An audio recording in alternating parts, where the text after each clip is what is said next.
We're set. Hold on.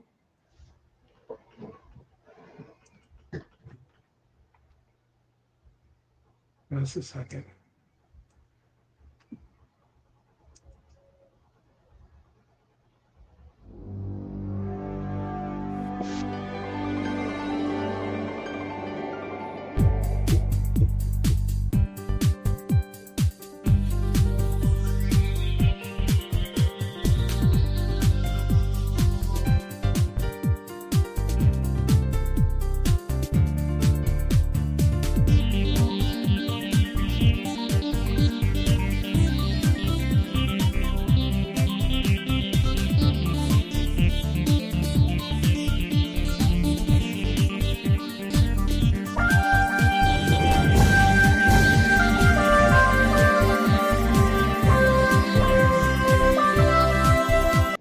Good evening and welcome to the 608th episode of Travel Itch Radio. I'm Dan Schlossberg and we are in the 14th season of Travel Itch, the show that lets you enjoy the pleasures of travel from the comfort of your armchair. Every week at this time, we talk to people representing destinations, hotels, airlines, railroads, car rental companies, and others in the world of travel and hospitality, from authors and bloggers to broadcasters and publicists. If it's got anything to do with travel, it's got everything to do with Travel Itch. And our guest today is Caitlin Svensson, Global Public Relations and Content Services Director with Travel South Dakota. Welcome, Caitlin, to a new video version of Travel Itch. Thanks for having me, Dan. I'm excited to speak with everyone and share all the great things about what's happening in South Dakota for those who have been and new timers coming to South Dakota. So I'm sure there will be something to learn for anyone tonight. First of all, let me tell our viewers how much I love South Dakota. I've been in the state multiple times and found it a beautiful, historic, and mostly unspoiled state. But let's start with one of your upcoming big events, the Buffalo Roundup. What is it, where is it, and how can visitors get to see it? Oh, that's a great place to start. So in the western half of South Dakota is the Black Hills region. And nestled in the Black Hills is Custer State Park. This is truly an iconic location. It's a gem. It really could be a national park, but we're honestly grateful it's not because we can utilize state resources at our discretion to manage this park. It's a gorgeous, large park, 71,000 acres. And every September, they host the Custer State Park Buffalo Roundup. Now, about 1,300 bison live in the park year round. That number goes up and down dependent on how many calves they have in the spring, but they do need to manage that resource and make sure it's a great place for the bison to live throughout the year. So they need to do a Buffalo Roundup every September. And the public is welcome to come and join this event. Park staff on horseback, there's 30 plus riders that take off into the prairies of the park, rounding up over 1,500 bison from the park.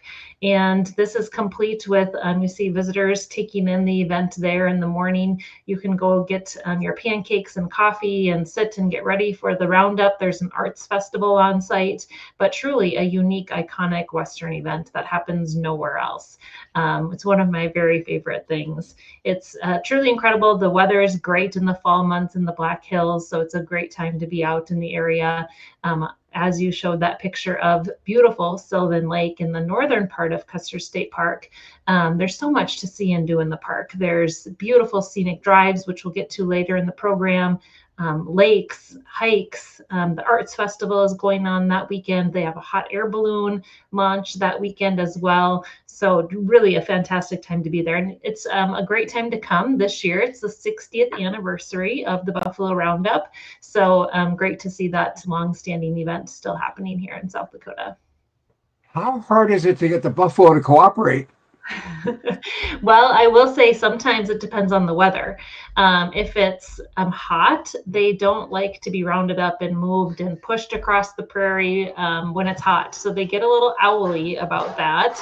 And certainly if the weather is cooler, then sometimes they're also feeling a little bit feisty. So you never really know, but it certainly takes a while. It's a 2-hour plus event where the park staff really has to go out into the back end of the park and strategically push the bison through creek bottoms and navigate through different fencing.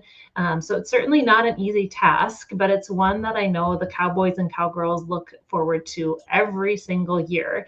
And I will pique your interest here. We've got a new series that we're going to be launching. It's a short video series. We'll be launching it in just a couple weeks here. So stay tuned to our website, travelsouthDakota.com, and on our social media channels. It will really give you a fantastic look at what happens every year during the Buffalo Roundup. Get that energy, that sense of like, how do they do this? Why do they do this? Who are the people that are involved? Really would be a unique opportunity to sit in the comfort of your own home. The footage is beautiful. So if you can watch it on a large screen TV, it's going to be phenomenal. A great way to experience it from home. How unusual is it to have buffalo roaming free in a state park along with wild burros and other typically Western animals? You know, Custer State Park is the largest, they have the largest publicly owned bison herd in the country. So it is fairly unique. Of course, Yellowstone National Park has a large bison herd as well. But this really started, 1914 is when the park opened, and they were credited to helping save the American bison. They had some ranchers from central South Dakota that helped get these bison into Custer State Park and really developed that herd management program. In the 60s is when that herd really began to thrive. And the park staff and rangers, they had always done a roundup, but they knew that at that point they needed to manage the land and the resource. Otherwise, the bison were just going to take over and get themselves out of house and home there. So that's when the real efforts of the Buffalo Roundup began. But yeah, as you mentioned, there's burros that reside in the park, an elk herd. They've got coyotes, prairie dogs, bighorn sheep. Mountain goats are also up in that Sylvan Lake area. So there's a lot of wildlife to be seen in Custer State Park. If I remember correctly, the burros are beggars.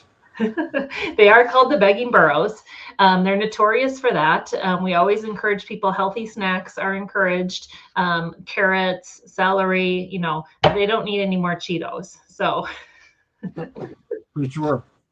I must confess, I'm a huge fan of buffalo burgers, which is supposed to be much healthier than burgers made from cattle. I wish it were easier to find bison meat on the East Coast where I live. I hear your pain because I wish oysters were in my backyard too. But, I think the popularity of being able to find bison meat is becoming easier. And of course, people are snacking on that for bison jerky as well. So certainly it's a very healthy, it's much leaner, but a very similar taste to beef. So we're lucky we get that frequently in our grocery stores or from neighboring ranchers or someone who might have that opportunity. But yeah, I hear your pain, and I also have to sympathize because I wish I had oysters closer to me too in our landlocked state. Gotta come east, Caitlin. Okay, is it accurate to say South Dakota is in the Great Plains, or at least its eastern half? Yeah, we're really in that middle zone. So we would consider ourselves the Great Plains for sure, but we also call ourselves the start of the West, the start of the American West. Our state is really big. We've got Sioux Falls on the eastern half of the state, which we haven't had a chance to talk about yet. That's our largest city. So that is, nearby the Minnesota border and the Iowa border. And then we've got Rapid City on the far west, which shares proximity to Montana and Wyoming. And it's about a 5-hour drive from one half of the state to the other, 350 miles or more. So we can really kind of walk that line a bit. We're certainly the Great Plains. We really like to talk about ourselves as the start of the West, because in that Black Hills region, that's part of the Rocky Mountain chain. And actually in the Custer State Park area, Black Elk Peak is the highest point in the United States east of the Rocky Mountains.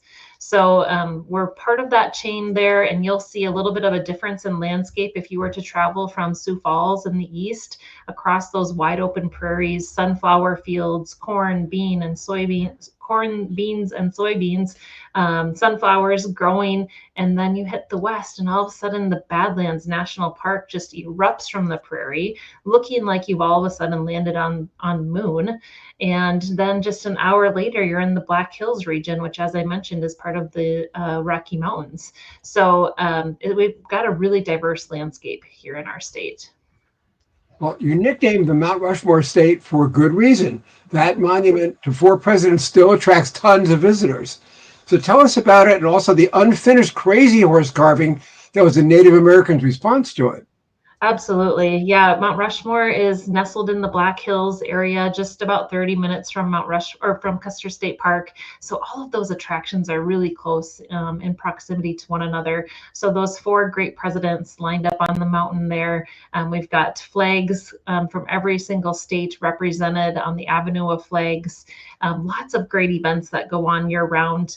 You can actually it's about a 1-mile walking trail up a little bit closer to Mount Rushmore and get profile views of each president, and you can stop and learn about why each person was chosen on the memorial.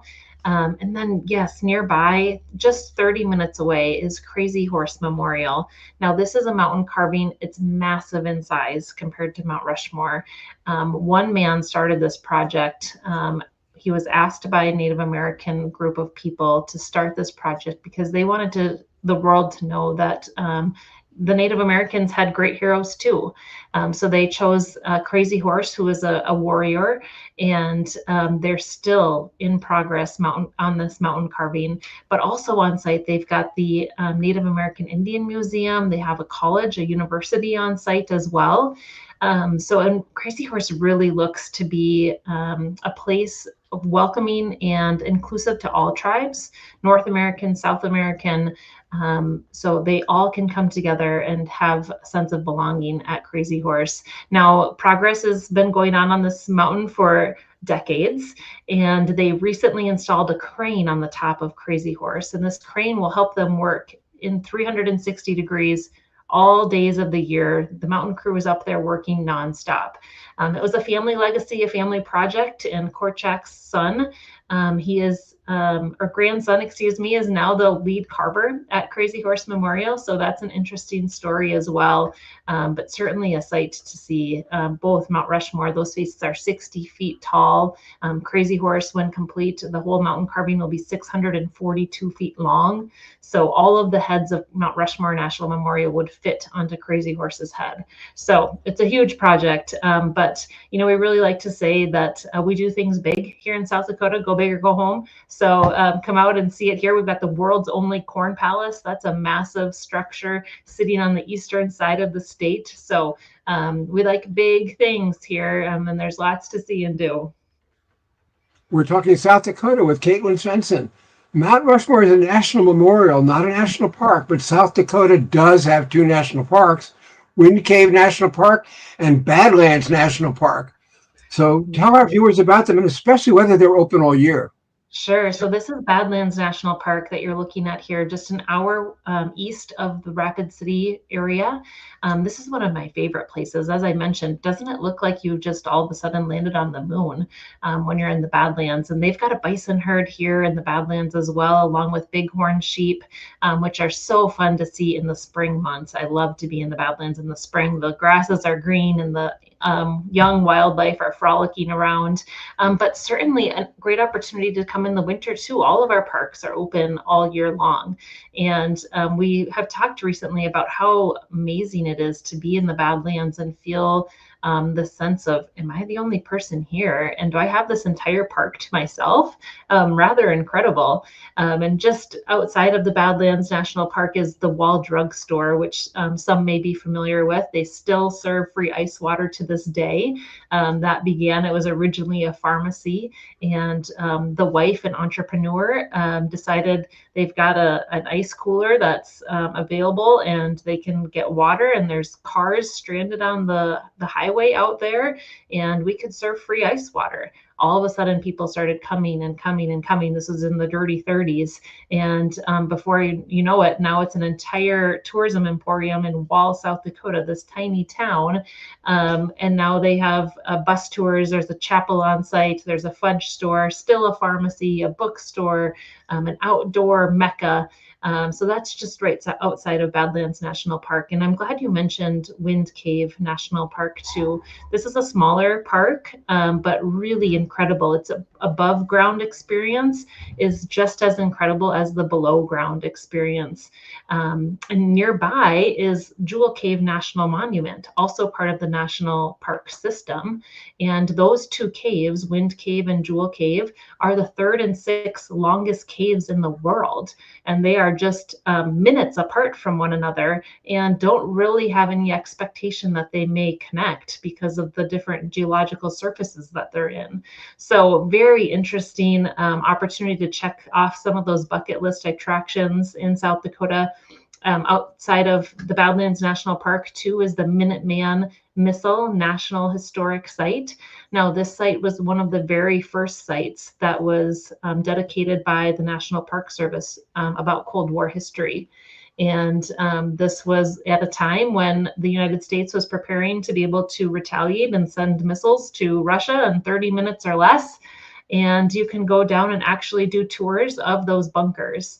If you aren't able to secure a tour ticket, there's a newer fabulous museum on site with a video as well. So those locations are just incredible. And what about the Lewis and Clark National Historic Trail? Yes, so in eastern South Dakota, part of that expedition of Lewis and Clark, they were on the Missouri River, and the Missouri River essentially cuts South Dakota almost in half.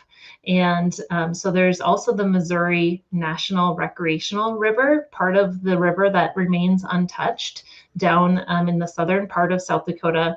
And the Lewis and Clark National Historic Trail is a byway that you can take, a guided path along, talking about Lewis and Clark's expedition, both up the river and in 1804 and back down in 1806.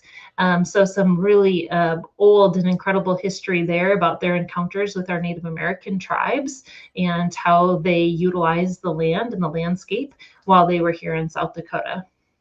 And like Crazy Horse, isn't the Mammoth site near Hot Springs a popular recreational attraction in the Black Hills? Yes, certainly it is. The Mammoth site is so interesting. A local group of economic developers were working on some buildings in Hot Springs, South Dakota, and this is in the very southern part of the Black Hills. And as they were doing excavating, they encountered some sort of structure beneath the ground and had the foresight to stop and see what was happening. And it turns out now more than 60 mammoths have been discovered in this area, which was a sinkhole. So they were coming down for water, food, or what they were needing at that moment and fell into this sinkhole. And now this site is the largest mammoth discovery site and research facility in the world. So they're doing some incredible things there, learning so much about that time because, as they say, no more mammoths are coming back. And so we have to learn as much as we can about them. So a great opportunity also for young families to be able to come and learn about what's happening there, perhaps take part in a junior expedition at the mammoth site. And Hot Springs is such a unique town. Way back when, that was a huge destination for people. They were really seeking truly the hot springs that were located here and doing mineral spas and baths. And now there's still some spas and opportunities to be able to enjoy those waters as well. And even your roads are photogenic. I'm talking about the Peter Norbeck National Scenic Byway, which probably affords the best vantage point for Mount Rushmore photography.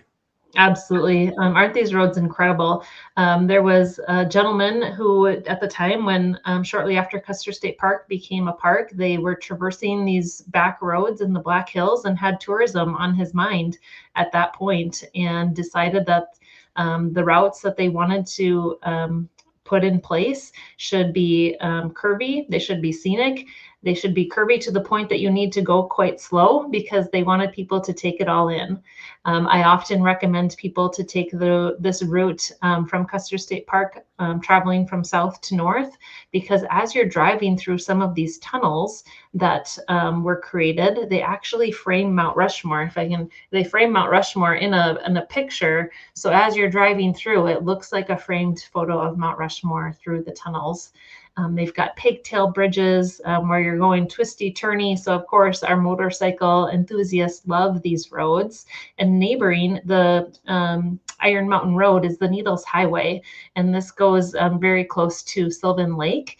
And there's certainly parts of this route that are one lane through a tunnel. And some rock formations actually have a sliver of like a needle's eye in the rock formation. So very popular destination for outdoor adventures. Also just scenic drives and beautiful wildlife viewing on these roads. And of course, our fall months are prime as we see those beautiful golden colors pop against the Black Hills green trees. Several other photogenic roads to mention are the Native American Scenic Byway along the Missouri River and the Badlands Loop Scenic Byway, the Spearfish Canyon Scenic Byway, and the Wildlife Loop Road Scenic Byway. You got a lot of those. I'll just touch on a couple of those. In the northern Black Hills near Deadwood is the town of Spearfish, a beautiful town, one of my favorite communities in South Dakota. But the Spearfish Canyon Scenic Byway has this great stream following across the entire highway. A lot of times you'll see fly fishermen out trying to find their catch in the stream, but just surrounded by these enormous canyon walls. So that's a fabulous one. And the Wildlife Loop Road is in Custer State Park. So you're just taking the loop road in the leisure of your own vehicle, or you can go on a rented Buffalo Safari Jeep ride with a guide and literally traveling out into the prairie where the bison, the burros, the bighorn sheep, elk, prairie dogs, you're just driving through their home. And we always talk about really the only time you'll experience a traffic jam in South Dakota is on the Wildlife Loop Road. If you run into a herd of bison, they might have you stopped for a minute. But other than that, our roads are pretty smooth sailing. And of course, the Native American Scenic Byway I touched on earlier, but a great opportunity to learn about our Native American tribes. And then again, that Lewis and Clark expedition that happened in 1804 and 1806. How about the road to Deadwood, Old West town with 21st century gaming attractions? Tell us about Deadwood's history, what's there now, and how to get there. Sure. Well, Deadwood was a mining town, one of the first towns in South Dakota. 1876, the gold rush was happening, and its history is still alive and well. So characters like Calamity Jane and Wild Bill Hickok, folks may be familiar with the Deadwood series or the Deadwood movie. Those were some interesting shows that really captured the history and what was happening during the late 1800s during that time. But now, as you mentioned, Deadwood is almost like a mini Vegas. It's the only town in South Dakota that has legalized gambling. So a lot of the hotels will have casinos on their main floor, an opportunity to partake in those activities. A lot of that funding goes back into historic preservation, actually, because Deadwood had a fire, it flooded. There was a lot of needs in Deadwood from an infrastructure standpoint, especially to keep some of that historic nature. But they also share some of those funds with other communities across South Dakota who are needing historic preservation funds as well. So it's a family-friendly community as well. They've got unique events happening nearly every weekend. For sure, every month, a really large event is happening in Deadwood between the Days of 76 rodeo and parade. They've got Cool Deadwood Nights car show. They've got the Deadwood Jam music festival, Dead Weird. People get really weird on Halloween in Deadwood. The 4th of July events, Wild Bill Days, Oktoberfest, the list goes on and on. So there's always something happening in Deadwood. Unique places to stay, great for families, some really nice dining in Deadwood as well. And it's just an hour north of Rapid City. So you can fly into Rapid City, is the largest airport in western South Dakota. And just about an hour you can get to Deadwood, about an hour to Custer State Park, half hour to Mount Rushmore. So Rapid City is really a great hub for people who are wanting to stay in one location but see lots of different places in the Black Hills. We hear you have two popular tourist trains, the Black Hills 1880 train Central and the train at the historic Prairie Village in Madison. Could you tell our viewers, please? Yes, absolutely. So the 1880 train in Hill City, South Dakota, goes between Hill City and Keystone.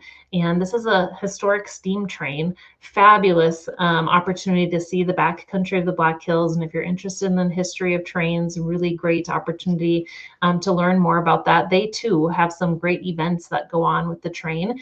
One of my favorite is the Holiday Express, similar to the Polar Express movie, where you can get on with Santa Claus and have hot cocoa and cookies, and Santa comes on board the train. They've got Oktoberfest on the train as well, or Wine Express. So lots of different things. Families really love this. It goes between those two towns. It's about an hour train ride, and you can get off and explore the town, and then get back on and go get your vehicle. And then over in Madison, South Dakota, that's on the eastern half of the state. Excuse me, the historic Prairie Village has a unique train there as well, really learning about the history and how all of the train elements came into place in the early development of the Midwest. So another fabulous one over in eastern South Dakota as well. We're talking South Dakota with Caitlin Svensson. The town of Sturgis landed on the map with the motorcycle rally, which just took place, and that began quite a long time ago. What is it and how crazy is it? Yeah, every August we host the annual Sturgis Motorcycle Rally. Guns a-blazing, it seems here. This is a great event. It really has a strong impact across the entire state. Towns in eastern South Dakota to western South Dakota are impacted by the Sturgis Motorcycle Rally, but essentially it's a week-long motorcycle and music festival that happens in western South Dakota. The tiny town of Sturgis, less than 2,000 people, hosts 500,000 plus bikers in the Black Hills every single year. We just had the 85th motorcycle rally. It was very well attended, but people really began coming to Sturgis. There was competitions, and it was a rallying point and a time to collectively gather like-minded people and enjoy the sport of motorcycling. And today, some of that is still true, but more and more people are coming back for the rides. Our scenery in South Dakota is incredible. And as we were talking about, we have some beautiful scenic drives and byways that people are coming for. They're also coming for the camaraderie. They love gathering together. They make it an annual event. It's a tradition. It's a coming home type festival of sorts, and it has developed into a huge music festival as well. So there's several huge vendors that are bringing out big name acts every single year. And people are, sleeping in hotel rooms, camping cabins, RVs, trailers. Sometimes our partners just are basically developing what was cattle pasture land and allowing people to come and camp on site. So it's become a really fun event for the whole state, and a great one. And as I mentioned, 500,000 plus people. Our state has a population of less than 1 million people. So our state population nearly doubles for 1 week for a motorcycle rally. And it's loud too, right? It can be loud, yes. Okay, this is Travel Itch with Dan Schlossberg. We're in our 14th season, live at 5 every Thursday on LinkedIn, YouTube, WhatsApp, X, and Facebook, among others. Who are some of the most famous favorite sons and daughters of South Dakota? I know they include writer Laura Ingalls Wilder of Little House on the Prairie, Baseball Hall of Fame manager Sparky Anderson, presidential candidates Hubert Humphrey and George McGovern. And I personally don't know a lot. Oh, this is you. Okay, you go into that. Sure. Yeah, I don't know a lot about Sparky, but what I do know is there's some unique things happening with the Laura Ingalls Wilder Little House on the Prairie series. Actually has been picked up by Netflix. And they are going to put their own rendition on Little House on the Prairie series. And this is fabulous to hear because this is a story that was written in the 30s. Laura and her family, they ended up homesteading in South Dakota and De Smet, South Dakota, in the eastern half of the state. Of course, they spent time in New Ulm, Minnesota, and Wisconsin as as well, but a lot of time in South Dakota, and that's where her family ended up staying. But that book series was so popular, of course, and the TV series as well. But we're excited to hear that that will be coming out on Netflix soon again, and I think that will really allow a resurgence and an interest. We've got that cowboy core. People are so interested in that right now between Yellowstone and all of these other shows that are cropping up about these Western families or these Western lifestyles. So I think this will fit in really well. They've got every year in DeSmet, they do the Laura Ingalls Wilder pageant. And essentially, they're taking one of the books of the series and bringing in actors, local and some professional, and over 2 weekends putting on a theater performance outside at the location of where Mom and Pa Ingalls lived in South Dakota. And so it's attended by tens of thousands of people every single year, and New Ulm, South Dakota does something similar. But yeah, some interesting characters from South Dakota, like Bob Barker even was from South Dakota as well. So lots of good characters have those good South Dakota roots in them. Okay, speaking of Native Americans, wasn't the Wounded Knee Massacre of 1890 the last major conflict between the U.S. and Lakota Sioux Nation? Mm-hmm. Yes, that was down in the Pine Ridge Indian Reservation. That tribe refers to themselves as Lakota people. Yeah, a horrible event. The Wounded Knee Massacre was. That's a site that you can go to on Pine Ridge, and there's other museums there as well. So certainly our Native American tribes and reservations are open to visitation. We actually have a partnership with them called the South Dakota Native Tourism Alliance, and we're continuing to work on how we can better tell their story to interested people and what our visitors can see and do when they go to the reservation.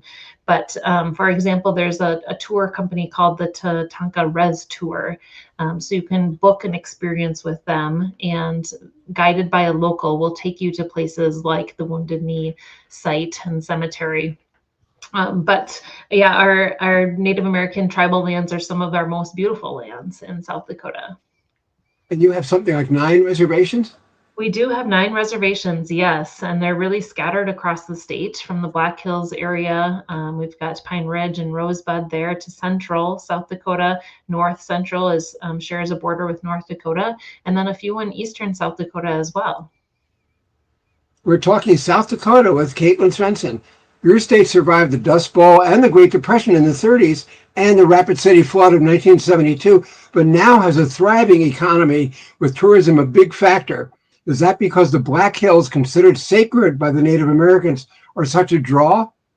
I think that's a part of it. Certainly, the state's beauty and the landscape plays a big part in what people are looking for when they come here. But I think some of those lands also, truly, when people go to the Black Hills, they will always say, I just don't know what it is, but there's something different about this place, and it has moved me, and I'm connected to it somehow. But that and so much more too. Sioux Falls in the east, for instance, they're doing some fabulous things from a sports and arts and culture tourism lens. Our state and national parks are incredible, and the care that our people take in those places, I think, is what leaves a special touch on them. Of course, our agriculture is one of our number one industries in South Dakota, tourism being close second. So we've even implemented opportunities for agritourism and really giving people an opportunity to discover what it is to be a South Dakotan, what it is about this place that makes it special. So ultimately, I would really say it's about our people. And we have such a warm sense of hospitality and taking care of people and welcoming people that combination of all of that just makes it a really special place. A Gallup poll rated South Dakota the healthiest, happiest state in the union. You agree? I would. And there was just I think there's a number of factors with that, all of what I just mentioned.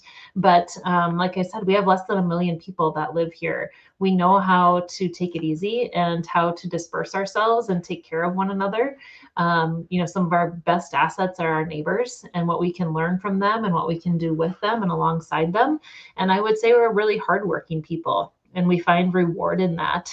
Just recently, the unemployment rates were released again for each state, and South Dakota is the lowest in the country, 1.9%. So truly showing that we're a hardworking people, and that means we really want to take care of our communities and play a part in them. So I think all of those things combined just makes for a happy, great place to be. And Caitlin, would you say South Dakota has more in common with the Great American West than the Midwest? As I mentioned earlier, we really feel like we're the start of the West. So, and it may depend on which side of the state you live in, how you answer that question.